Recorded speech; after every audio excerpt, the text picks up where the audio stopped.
بسم الله الرحمن الرحيم. الرحمن الرحيم مالك يوم الدين إياك نعبد وإياك نستعين اهدنا الصراط المستقيم صراط الذين أنعمت عليهم غير المغضوب عليهم ولا الضالين صل على محمد وعلى محمد. أعوذ بالله من الشيطان الرجيم. بسم الله الرحمن الرحيم. الحمد لله الذي لا يبلغ مدحته القائلون ولا يحصي نعماءه العادون ولا يعدي حقه المجتهدون الذي ليس لصفته حد محدود ولا نعت موجود ولا وقت معدود ولا أجل ممدود فترى الخلائق بقدرته ونشر الرياح برحمته. الصلاة والسلام على الرسول المسدد المصطفى الأمجد المحمود الأحمد سيدنا ومولانا ومولى الكونين جد الحسن والحسين عاني أبا القاسم محمد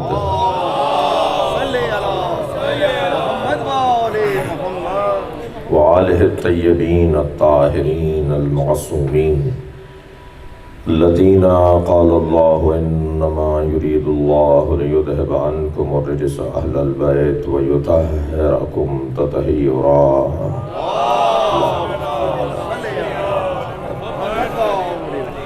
ولعنة الله على أعدائهم أجمعين من يوم عداوتهم إلى قيام يوم الدين. أما بعد، قال الحكيم في قرآن الكريم: بسم الله الرحمن الرحيم. الذين ينفقون في السراء والضراء والكاظمين الغيظ والعافين عن الناس والله يحب المحسنين. صلوات.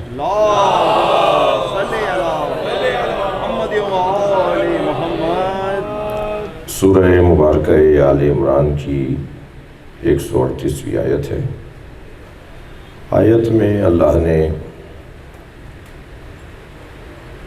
امامت، صاحب امامت، امام معصوم کی صفات کو بیان کیا ہے۔ صلوات پڑھیں نبی کی ذات پہ۔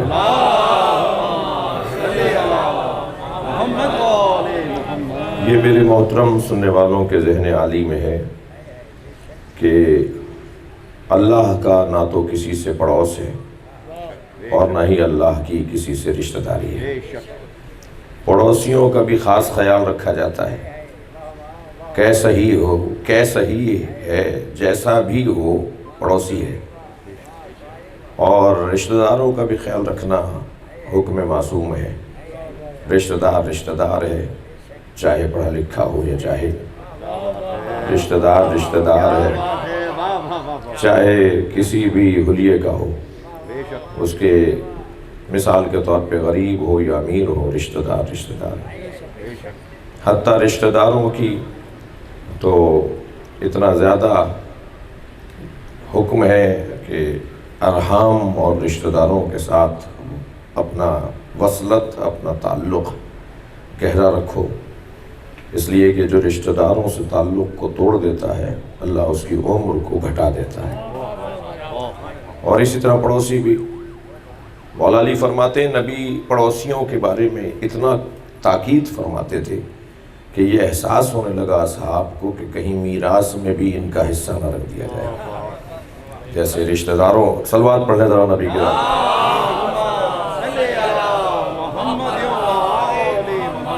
تو اللہ کا نہ تو کسی سے پڑوس ہے، اس لیے کہ اللہ جسم نہیں رکھتا، اور جو جسم نہیں رکھتا وہ مکان نہیں رکھتا، اور جو مکان نہیں رکھتا اس کا کوئی پڑوسی نہیں ہوتا۔ تو خانہ کعبہ کے اطراف میں جو بلڈنگیں ہیں وہ اللہ کے پڑوسی نہیں ہیں، بلکہ مجھے کہنے دیجئے بعض اوقات تو یہ یقین سے کہا جا سکتا ہے کہ وہ اللہ کے قریب ہی نہیں ہیں جو خانہ کعبہ کے اطراف میں رہتے ہیں۔ تو پڑوسی ہونا تو دور کی بات ہے، اس لیے کہ اللہ بعض لوگوں کو مصلی پر تلاش کرنے کی کوشش کرتے ہیں، بعض لوگ کہ مصلی پہ اللہ مل جائے، مسجدوں میں جائیں تو اللہ مل جائے، اور بعض لوگوں کو مسجدوں میں بھی اللہ نہیں ملتا، جی مصلی پہ بھی اللہ نہیں ملتا، دروں میں، صحراؤں میں، بیابانوں میں، خیابانوں پر، پہاڑوں میں اللہ ڈھونڈنے کی ضرورت نہیں ہے۔ سورہ مبارکہ فصلت میں 55ویں آیت میں ارشاد فرماتا ہے سَنُرِيهِمْ آیَاتِنَا فِي الْآفَاقِ وَفِي أَنفُسِهِمْ حَتَّى يَتَبَيَّنَ لَهُمْ أَنَّهُ الْحَقُّ۔ ہم پوری کائنات میں اپنی نشانیوں کو بکھیریں گے اور یہ 6 فٹ کے انسان میں اپنی علامتیں رکھ دیں گے۔ یہ اپنے اوپر غور کرتا چلا جائے تو اسے اللہ سمجھ میں آ جائے گا۔ تو اللہ کا پڑوس بھی نہیں ہے اور رشتہ داری بھی نہیں ہے۔ جب اللہ کا پڑوس بھی کسی سے نہیں ہے اور لم یلد ولم یولد ہے، یعنی اس کی رشتہ داری بھی نہیں ہے، تو پھر کسی کو اگر نوازتا ہے تو بے قدر ریاضت و زحمت عطا کرتا ہے۔ جو جتنی محنت کرے گا اتنا ہی مقام پاتا چلا جائے گا۔ لہٰذا اللہ نے انبیاء کرام کو بھی اگر منتخب کیا ہے تو ان کے معیار کی وجہ سے۔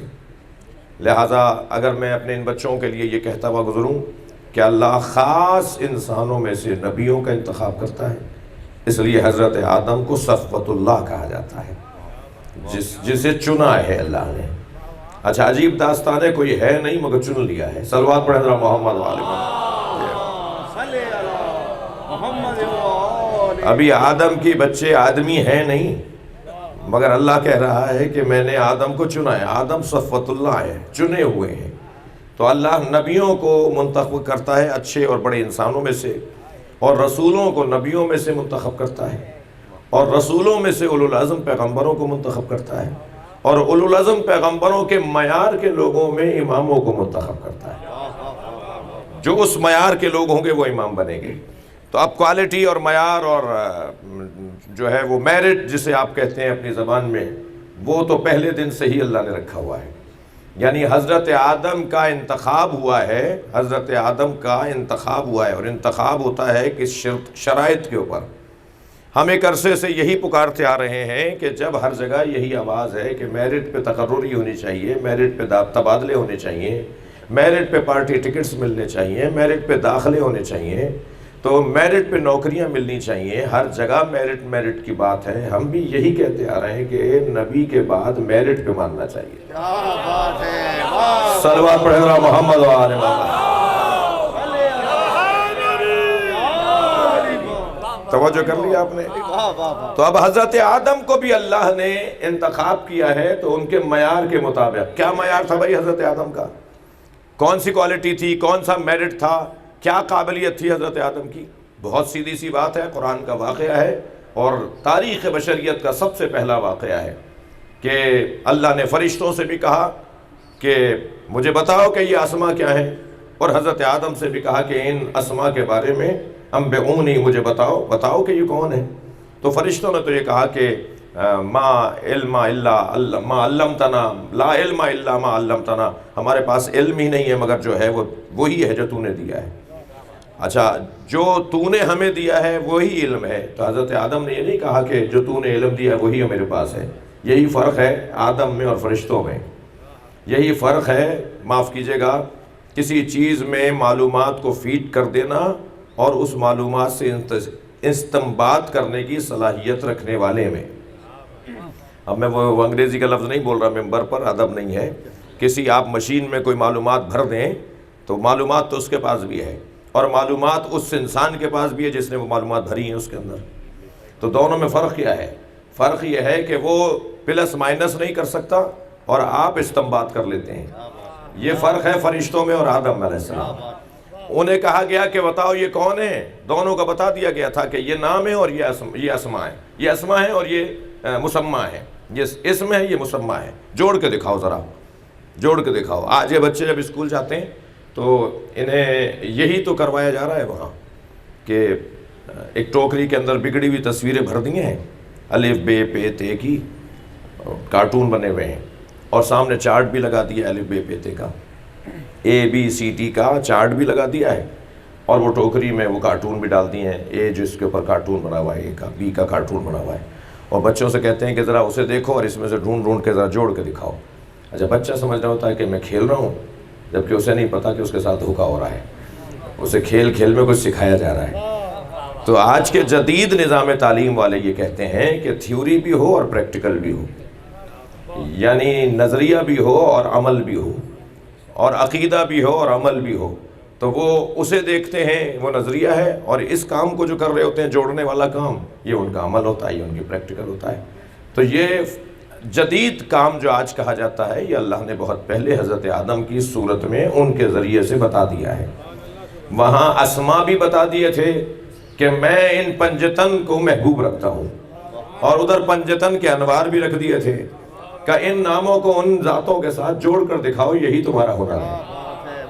عزیزان گرامی، اگر مجھے اسی مرحلے پر یہ جملہ کہنے دیجئے کہ آدم مسجود ملائکہ بنے ہیں پنجتن کی معرفت کی وجہ سے. صلوات پڑھیں محمد و آل محمد.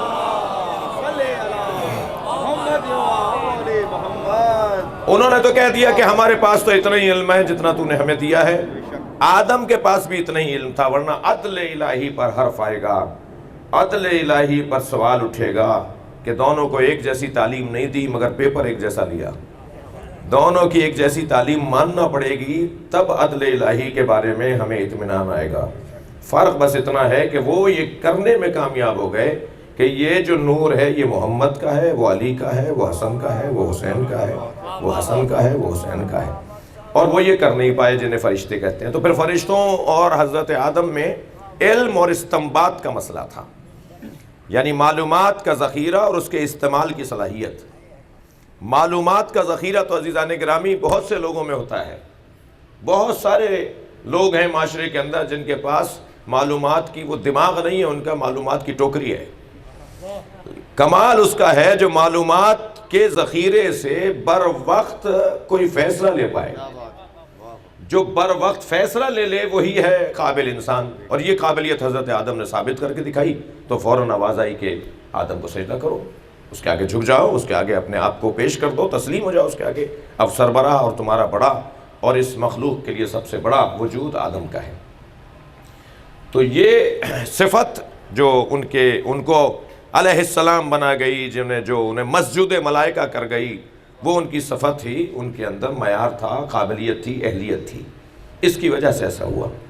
تھوڑا سا اور آگے بڑھتے ہیں. پھر امامت کے بارے میں اللہ ارشاد فرماتا ہے وَجَعَلْنَا مِنْهُمْ أَئِمَّةً، ہم ان میں سے کچھ کو امام بناتے ہیں. اگر آیت یہیں رک گئی ہوتی میرے عزیزو تو شاید کہا جاتا کہ جی اللہ جانے اور امام جانے کہ ان کے درمیان رشتہ کیا تھا. لیکن یہاں اللہ نے رشتوں کو مخفی نہیں رکھا کہ میں رشتے کی بنیاد پر کوئی عہدہ نہیں دے رہا، قابلیت کی بنیاد پہ دے رہا ہوں. اب قابلیت کیا ہے؟ وَجَعَلْنَا مِنْهُمْ أَئِمَّةً يَهْدُونَ بِأَمْرِنَا، ہم کچھ کو ان میں سے کچھ کو امام بناتے ہیں اس لیے کہ لما صبروا، سب سے پہلی ان کی صفت یہ ہے کہ وہ صابر ہوتے ہیں. صبر کی جو کوالٹی معیار ہے، صبر کا جو عنوان ہے وہ امام بنانے کے لیے لازمہ ہے. لما صبروا وَكَانُوا بِآيَاتِنَا يُوقِنُونَ، اور دوسری صفت ان میں یہ ہے کہ وہ ہماری آیات پر یقین کامل رکھتے ہیں.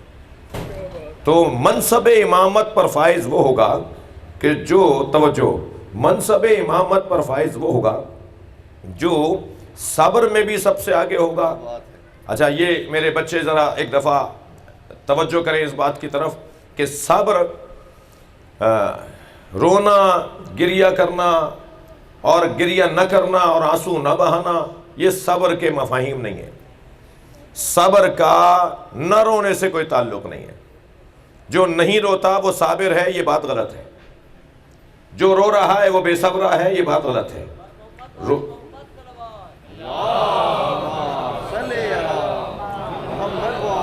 رونے سے صبر کا یا صبر نہ ہونے کا کوئی تعلق نہیں ہے، بلکہ رونے کا تعلق تو انسانیت سے ہے. جو جتنا بڑا انسان ہوتا ہے اتنا ہی اس کا دل نرم ہوتا ہے، اور جس کا دل جتنا نرم ہوگا اتنا ہی اس کی آنکھوں میں آنسو آئیں گے. یہ بات طے ہے. ہر نبی کو اللہ نے رونے کے لیے آمادہ کیا ہے اور یبکو کثیرہ کہہ کر یاد کیا ہے. زیادہ رونے والے لوگ ہیں. اور مناجاتوں میں رونا، غریب کو دیکھ کر رونا، کسی یتیم کو دیکھ کر رونا، بار بار آنکھوں میں آنسو آنا، یہ بہت بڑا ہنر ہے، بہت بڑا کام ہے. مجھے بعض دوستوں کے وہ جملے جب سننے کو ملتے ہیں تو میں یہی کہوں گا کہ جی مجھے سمجھ میں نہیں آتے. کہ جب وہ یہ کہتے ہیں کہ رونا مقصد نہیں ہے، عزاداری رونا مقصد نہیں ہے، میں ان کی بات کو نہیں سمجھتا، اپنی کم علمی کا اظہار کر رہا ہوں۔ عزاداری کا مقصد رونا ہے اور ہمیں رونے کے لیے پیدا کیا گیا ہے، مگر اس رونے کے فلسفے پر توجہ کی ضرورت ہے۔ وہ یہ ہے کہ معاشرے میں انسانوں کی ضرورت بڑھانے کے لیے ہمیں رونے پہ لگایا ہے۔ معاشرے کو انسان کی ضرورت ہے، جس کا دل نرم ہوگا وہ پڑوسی کا خیال رکھے گا، جس کا دل نرم ہوگا وہ ظالم سے نفرت کرے گا، مظلوم سے پیار کرے گا۔ بھائی ہم عبادتیں کرتے رہیں اور ظالم سے نفرت نہ کریں اور مظلوم سے پیار نہ کریں تو ہماری اس نماز اور روزے کا فائدہ کیا ہے؟ صلوات پڑھیں محمد و آل محمد۔ ہماری تمام عبادتیں ہمیں کروائی اس لیے جا رہی ہیں تاکہ ہمیں اچھے انسان بن جائیں۔ اچھا انسان بننے میں ادھر عبادتیں کام کریں اور عبادتوں کے ساتھ عبادتوں کا حسن یعنی عزاداری سید الشہداء کام کرے۔ کیا کرے؟ رونے کی مشق کروائی جائے۔ فرمایا کہ جو من بکا او ابکا او تباکا، جس نے حسین پر گریہ کیا یا حسین پہ رونے والوں کو آمادہ کیا یعنی ذکر کیا اور لوگوں کو رلایا، اور جس نے رونے کا ماحول بنایا یعنی مجلس کی، جی میں ترجمہ یہ نہیں کرتا جس نے رونے کی شکل بنائی، یہ خود ایک شکل ہے، یہ والی شکل تو رونے کے اندر آ گئی، جو رویا جس نے رلایا، جو رویا اور جس نے رلایا اور جس نے رونے کا ماحول بنایا، یہ ترجمہ کریں۔ رونے کی شکل یہ شکل ہی تو ہے۔ صلوات پڑھیں ذرا محمد والے۔ جس نے رونے کا ماحول بنایا، رونے کی شکل بنائی، ایسا ماحول بنا کے سامنے رکھ دیا کہ جس پہ دل نرم ہونے لگے اور آنکھوں میں آنسو آنے کا ماحول بنے، تو کہتے ہیں کہ اس کے اوپر فرماتے ہیں کہ اس پہ جنت واجب ہے ایسے شخص پہ۔ تو یہ رونے کی مشق جو کر رہے ہیں نا، پوری قوم ایک کام پہ لگی ہوئی ہے، اور ہم نے نہیں لگایا، آپ نے نہیں لگایا، ہم ذاکروں نے ربانیوں نے نہیں لگایا، یہ ائمہ نے لگایا کام۔ پہلے اللہ اکبر، یہ آج کا مسئلہ نہیں ہے، صدیوں سے ایک مشق کروائی جا رہی ہے پوری قوم کو، اور وہ رونے کی مشق ہے۔ تو جو رونے کی مشق کرتا ہے وہ پھر کسی کو رلاتا نہیں ہے، جی اس کی آنکھوں میں آنسو، وہ دوسرے کی آنکھوں میں جب پریشان حال دیکھے گا تو اسے رہا نہیں جائے گا۔ یہ ہے وہ انسانیت کا پیغام۔ دقت فرمائی۔ تو لما صبرو، اگر امام اللہ بناتا ہے تو انہیں بناتا ہے جو صابر ہیں۔ تو صابر کا مطلب یہ نہیں ہے کہ آنکھیں خشک ہو جائیں، آنکھیں پتھرا جائیں، آنکھوں میں آنسو نہ آئیں، اسے صابر نہیں کہتے۔ صابر اسے کہتے ہیں جو میدان میں ڈٹا رہے، استقامت کا مظاہرہ کرے اور اپنے برے حالات کا سامنا کرے، یہ کہہ کر لوٹ نہ جائے کہ یہ مجھ سے نہیں ہوگا، بلکہ ہر مشکل کام بھی یہ کہے کہ مجھ سے ہوگا، اسے صابر کہا جاتا ہے۔ صلوات پڑھے محمد و آل محمد۔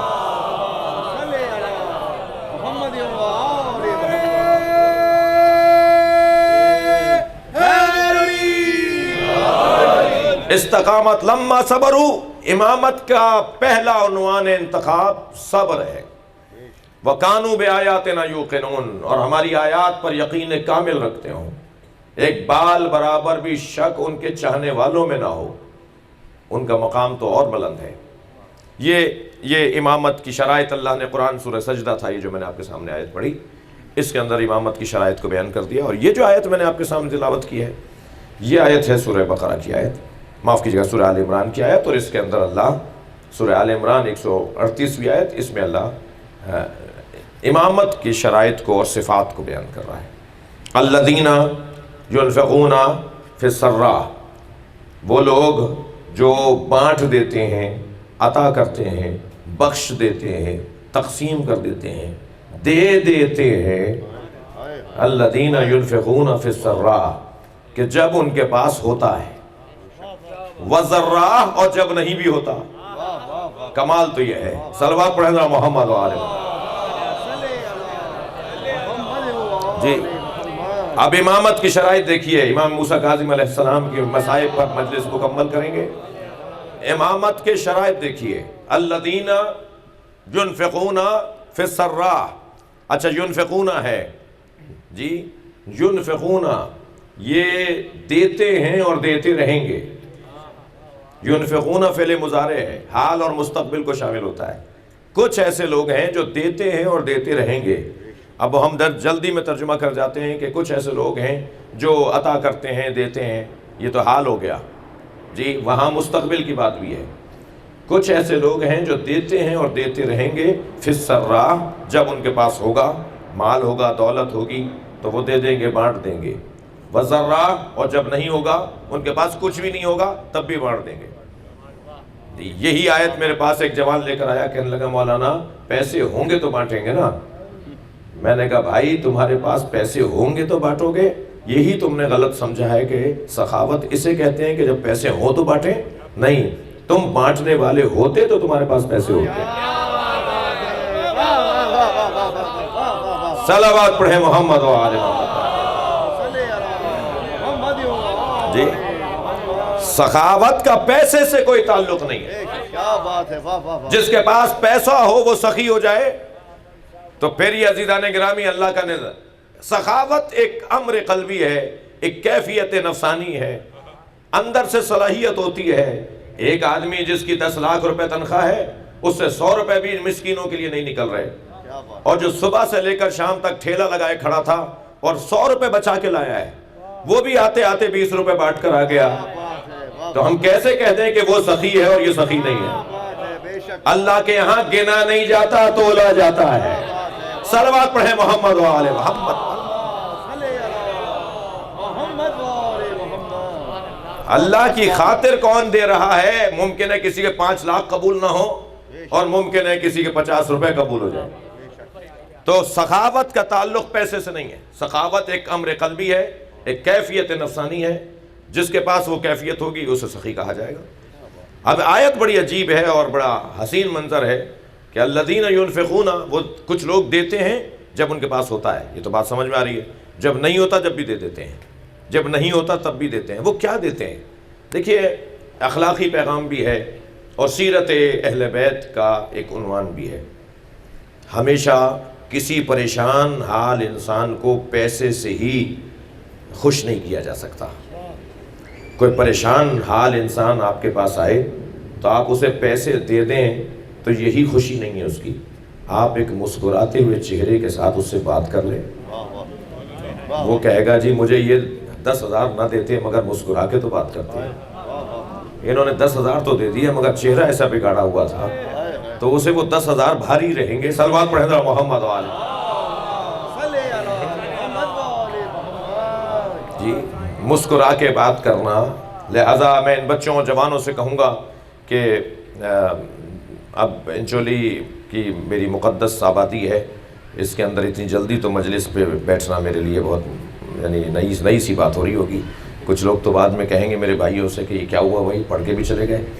تو کیونکہ میں نے ان بچوں سے دوستوں سے کہہ دیا تھا کہ ہمیں بہت دور جانا ہے مجلس پڑھنے کے لیے. ایک صلوات پڑھیں ذرا محمد و آل. اس سے بہتر اور بلند صلوات نبی کی ذات.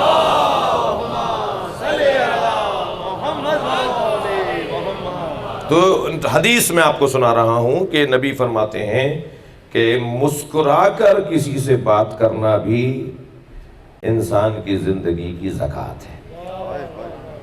یہ جو اللہ ہم سے روزانہ زکوٰۃ مانگ رہا ہے نا، اقیموا الصلاۃ وآتوا الزکاۃ، نماز پڑھو زکوٰۃ دو، نماز پڑھو زکوٰۃ دو، تو یہ کسی سے مسکرا کے بات کرنا بھی یہ زکوٰۃ کی ایک قسم ہے.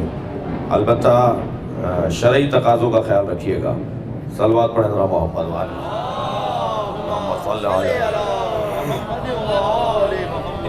ایک اور صلوات نبی کی ذات پہ تھی. اللہم صلی علی محمد. جب ہوتا ہے تب بھی دے دیتے ہیں، نہیں ہوتا تب بھی دے دیتے ہیں. ينفقون فی السراء والضراء والکاظمین الغیظ. اب یہ دوسری صفت ہے. امام اللہ کسے بناتا ہے؟ جو کاظم ہو. صلوات پڑھیں ذرا محمد و آل. جو کاظم ہو، اپنے دشمن کو، اپنے مخالف کو معاف کرنے کا اہل اور قابل ہو. کاظم اور صابر میں بڑا فرق ہے. صابر پھر ایک درجہ کم کیفیت ہے، کاظم اس سے زیادہ مشکل مرحلہ ہے. کاظم خالصتاً دشمنی اور مخالفت کے مقابلے میں ایک اپنی کیفیت کو کہا جاتا ہے، ایک اس کی کیفیت کو کہا جاتا ہے جسے کاظم کہتے ہیں۔ آپ آمادہ ہیں، مجلس بڑے غور سے سن رہے ہیں، تو میں یہی ایک جملہ کہہ دوں، یہاں کاظمین کہا ہے اللہ نے 12 کے 12 اماموں کو کاظم بنایا ہے۔ یہ سب کے سب کاظم ہیں، یہ حسن ہے اس گھرانے کا، یہ سب صادق ہیں، یہ سب کاظم ہیں، یہ سب باقر ہیں، یہ سب تقی ہیں، یہ سب نقی ہیں، یہ سب عسکری ہیں، یہ سب مہدی ہیں۔ صلوات پڑھے محمد و آل محمد۔ اللہ نے ان سب کو وہ سب صلاحیتیں دے کر بھیجا ہے، مگر جیسے ہر نبی کو اس کے زمانے کے مطابق معجزہ دیا۔ ہنر دیکھیے اس گھرانے کا، مقام دیکھیے اس گھرانے کا، ہر نبی کو اس نبی کے زمانے کے حالات کے مطابق معجزہ عطا کیا اللہ نے۔ حضرت داؤد کے زمانے میں اسلحہ سازی کا دور تھا، تلواریں، نیزے، بھالے، برشیاں بنائی جاتی تھیں، خود بنائے جاتے تھے، زرائیں بنائی جاتی تھیں، لوہا زیادہ استعمال میں تھا، جنگوں کا دور تھا۔ حضرت داؤد کے ہاتھ میں اللہ نے معجزہ عطا کیا۔ کئی معجزوں میں ایک معجزہ تلواروں کا، ہاتھ سے تلوار بنا لیتے تھے، ہاتھ سے دھار دے دیتے تھے، کسی چیز کی ضرورت ہی نہیں ہوتی تھی۔ اور اس زمانے میں گلے کا استعمال بہت زیادہ تھا، ہر گھر میں کوئی نہ کوئی گنگناتا رہتا تھا، تو اللہ نے حضرت داؤد کو جو لہن دیا اسے لہن داؤدی کے نام سے ہم یاد کرتے ہیں۔ تو جو گنگنانے والوں میں اور گلے سے، صلوات پڑھ لیں ذرا محمد و آل محمد۔ اور اسی طرح حضرت موسیٰ کے زمانے میں، اسی طرح حضرت عیسیٰ کے زمانے میں، حضرت ابراہیم کے زمانے میں جس طرح کی ضرورت تھی اس کمال کو اللہ نے اپنے نمائندے میں رکھا، تو یہی ان کا معجزہ تھا۔ مگر میرے محترم سننے والے عزیزو، ہر نبی کو اللہ نے مادی معجزہ دیا ہے۔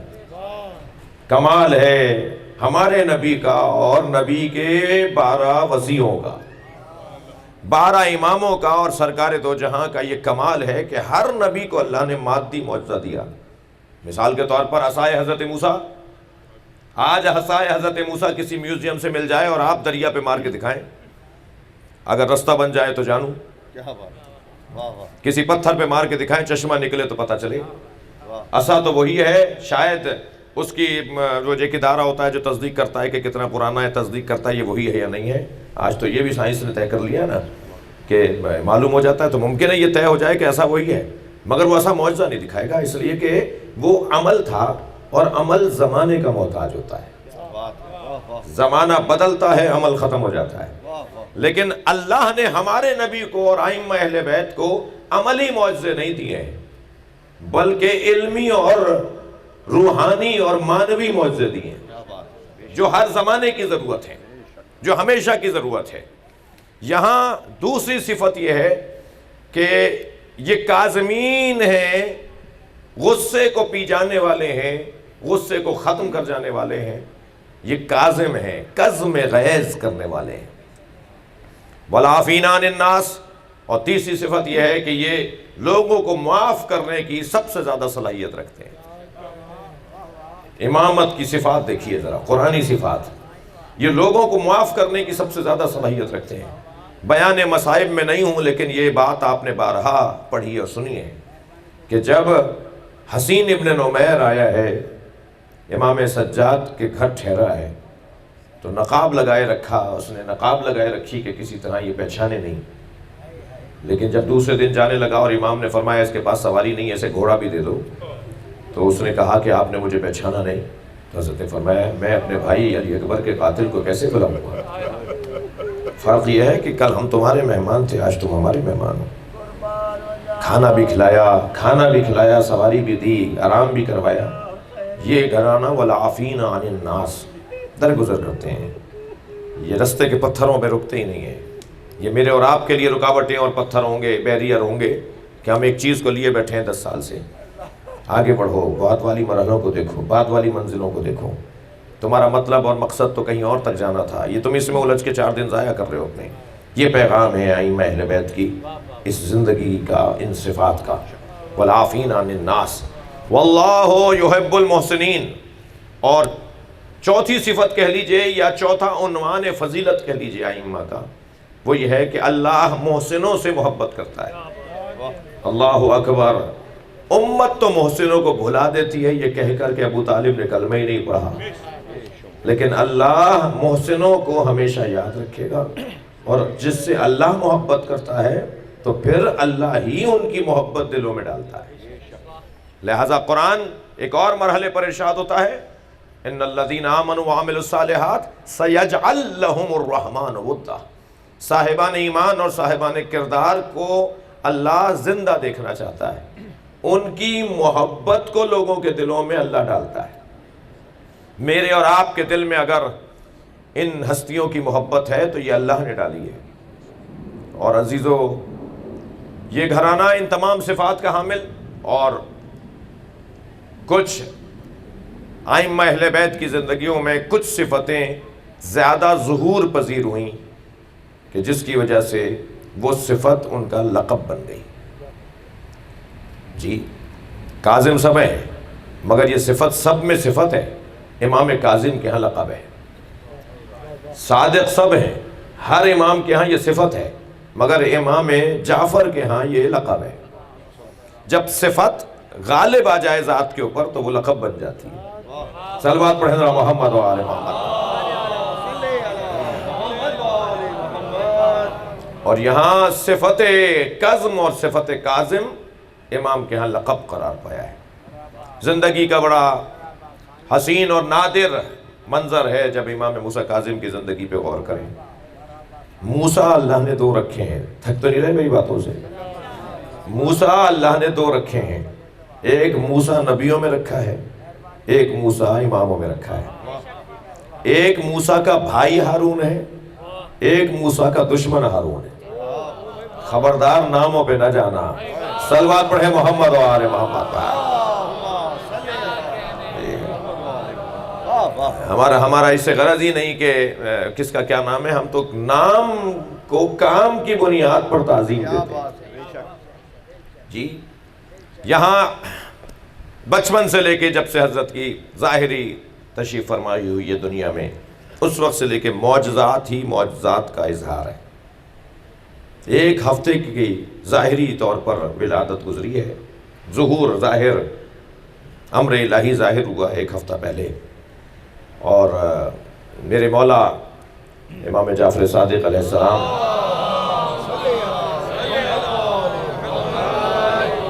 کہ ایک مشہور شاگرد جناب حشام تشریف لائے، اور جب امام سے ملاقات کی تو امام نے فرمایا اپنے امام کو بھی تو سلام کرو۔ کہا مولا آپ میرے امام ہیں؟ کہا کہ وہ گہوارے میں جو لیٹا ہوا ہے وہ میرے بعد تمہارا امام ہے۔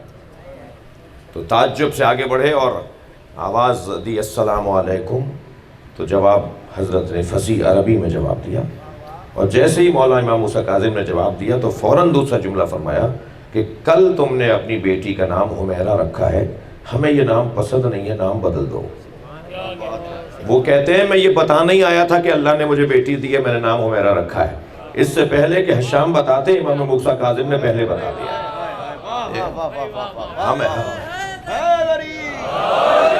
یہ نام بدل دو جو کل تم نے اپنی بیٹی کا رکھا ہے، یہ حمیرہ نام ہمیں اچھا نہیں لگتا۔ ایک صلوات اور پڑھیں ذرا محمد و آل محمد۔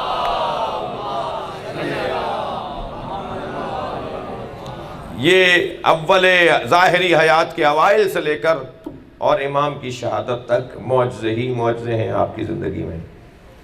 اور عزیزو، کوئی ایک ایسا لمحہ نہیں ہے کہ جس میں حضرت کی حیات طیبہ امت کی ہدایت اور رہنمائی کے لیے نہ ہو، ہر لمحہ ہدایت کے لیے۔ اور آپ نے کبھی غور فرمایا کہ باب الحوائج چند ہستیوں کو کیوں کہتے ہیں؟ ایک حضرت عباس اور ایک امام موسیٰ کاظم۔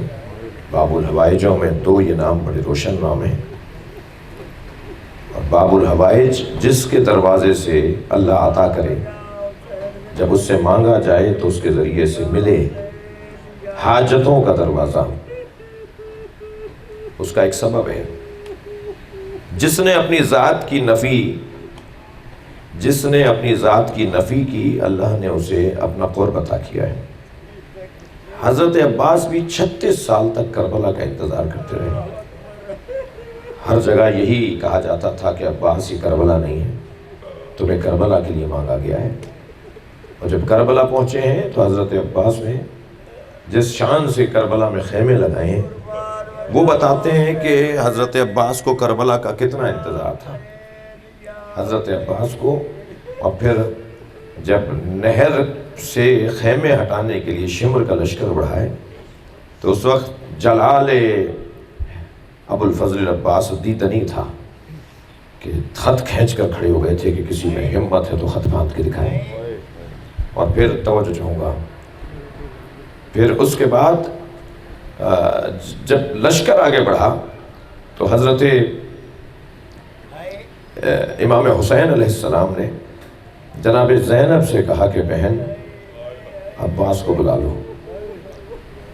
تو پہلے تو جناب فضہ سے کہا کہ اماں جا کر ذرا بی بی سے کہیے کہ کچھ دیر میں خوشخبری لے کر آ رہا ہوں۔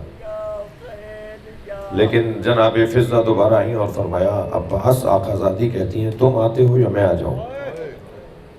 تلوار کو نیام میں رکھا، خیمے میں جو آئے تو دیکھا حضرت عباس نے دیکھا کہ خیمے میں جناب زینب کے ساتھ امام حسین کھڑے۔ پھر 7 محرم کو، پھر 9 محرم کو کہاں کہاں حضرت عباس نے اپنی ذات کی نفی نہیں کی، اور جب اپنی ذات کو ختم کر دیا تو پھر اللہ نے انہیں باب الحوائج بنا دیا۔ اب قیامت تک عباس سے مانگیں گے تو اللہ دے گا۔ امام موسیٰ کاظم بھی باب الحوائج ہیں، اور باب الحوائج اجرکم اللہ، باب الحوائج اس انداز سے کہ 1-2 سال نہیں، 14 سال جس نے قید کاٹی ہو، جس کی بیٹیاں یاد کر کر کے اسے بلاتی ہوں، جس کے کثرت سے بچے ہوں، اور جس کا جنازہ مزدور اٹھا رہے ہوں، میرے مولا نے 1-2 سال نہیں بلکہ یہاں تک مقتل نے لکھا ہے کہ ينتقل من السجن الى السجن، امام کو ایک قید خانے سے دوسرے قید خانے میں لے جاتے تھے، اس لیے کہ ہر قید خانے کا جو دربان ہوتا تھا وہ امام کی عبادت سے اور امام کی کرامت سے ہدایت پا جاتا تھا، اور وہ پھر ظلم نہیں کرتا تھا امام پر، اور پھر کہا جاتا تھا کہ یہاں سے اب فلاں قید خانے میں بھیج دو، اور مختلف قید خانوں میں حضرت کو رکھا گیا حتیٰ یصلو الی سندی ابن شاہق، سندی ابن شاہق نامی ایک دربان کے قید خانے میں بھیجا، یہ کہہ کر بھیجا کہ یہ اہل بیت سے سب سے زیادہ دشمنی رکھتا ہے، یہ موسیٰ کاظم کا خیال نہیں کرے گا، اس کے حوالے کر دو۔ اور جب امام اس کے حوالے کیے گئے نا تو ایک بہت بڑا نام، بہت بڑا حیثیت رکھنے والا بندہ سفارش لے کر آیا کہ مجھے میرا امام دکھا دو، تو سندی ابن شاہق نے ایک روشن دان سے کہا کہ جھانک کر دیکھ لو تمہیں تمہارا امام نظر آ جائے گا، تو روشن دان سے جھانک کر واپس آ کر کہتے ہیں کہ وہاں تو کوئی نظر نہیں آ رہا۔ کہا تمہیں وہاں ایک چادر پڑی نظر آئی ہے؟ کہاں چادر پڑی نظر آئی ہے؟ کہا وہی تمہارا امام ہے۔ امام مختلف قید خانوں میں اتنا ظلم کا شکار ہوئے کہ آپ کا بدن مبارک ایسا ہو گیا تھا کہ ایک چادر سے زیادہ دیکھنے والے کو نظر نہیں آتا تھا۔ اور عزادارو آپ کی آوازیں بلند ہیں، بس 2 منزلیں لے لیجیے۔ اب یہ امام، اچھا اس زمانے کے شیعوں کا امتحان اور آزمائش دیکھیے، آج اگر آپ کے ملک کا کوئی معتبر عالم، کوئی رہنما، کوئی قائد، کوئی لیڈر، کوئی قومیات کا ایک اہم مشہور آدمی اگر گرفتار کر لیا جائے تو مجھے نہیں لگتا کہ وہ 1 سال 2 سال کے بعد قوم اٹھے گی نہیں اسے نکلوانے کے لیے، بہت دیر بھی ہوگی تو اس کے لیے احتجاج نہیں ہوں گے، اس کے لیے دھرنے اور ریلیاں نہیں ہوں گی۔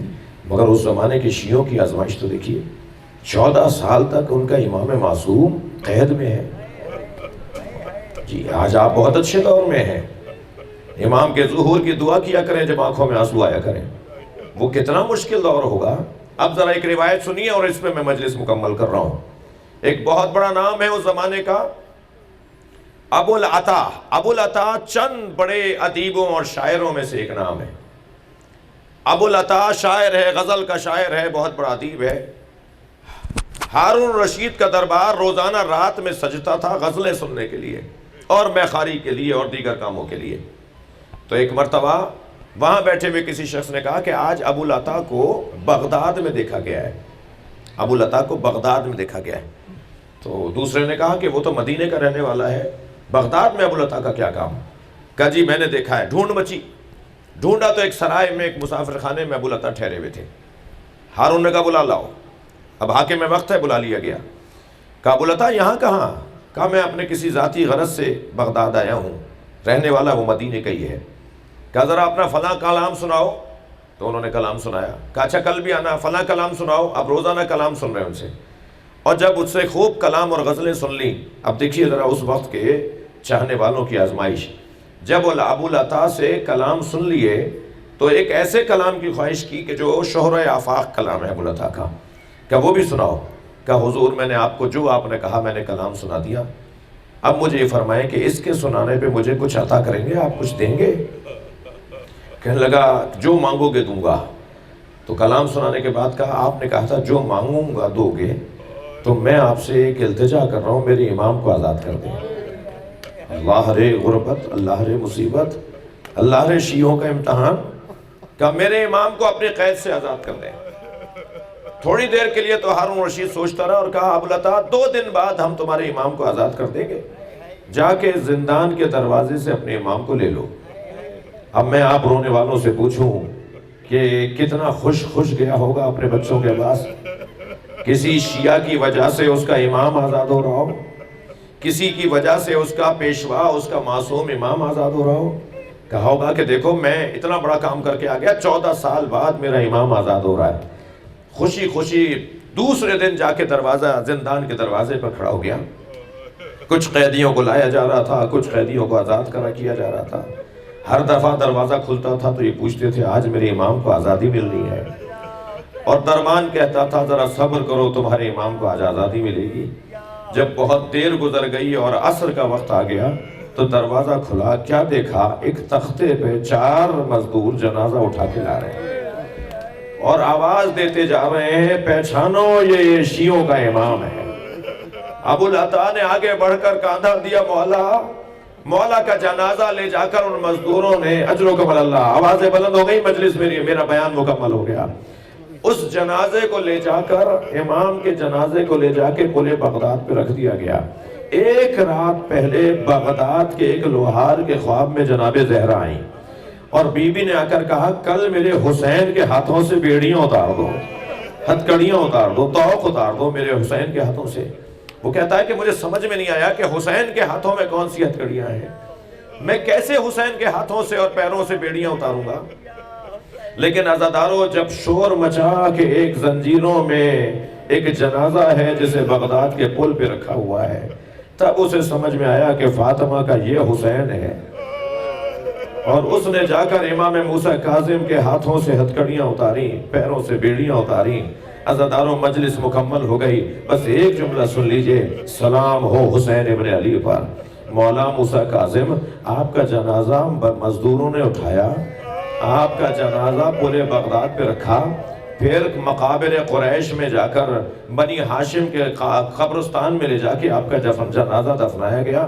سلام ہو حسین ابن علی پر, جن کا جنازہ 3 دن بے گور و کفن رہا, اور علی کی بیٹی مڑ مڑ کر بھائی کا جنازہ دیکھتی رہی اور یہ کہہ کر جاتی رہی بھائی تمہاری بہن کچھ نہ کر پائی. زینب کے سر پہ چادر نہیں ہے, حسین کے بدن پہ کپڑا نہیں ہے. اللہ لعنت اللہ اللہ قاتلین. یا اللہ ان آوازوں پر رحمت نازل فرما, رونے والوں کی توفیقات میں اضافہ فرما, امام زمانہ کے ظہور میں تعجیل فرما. یا حسین یا حسین.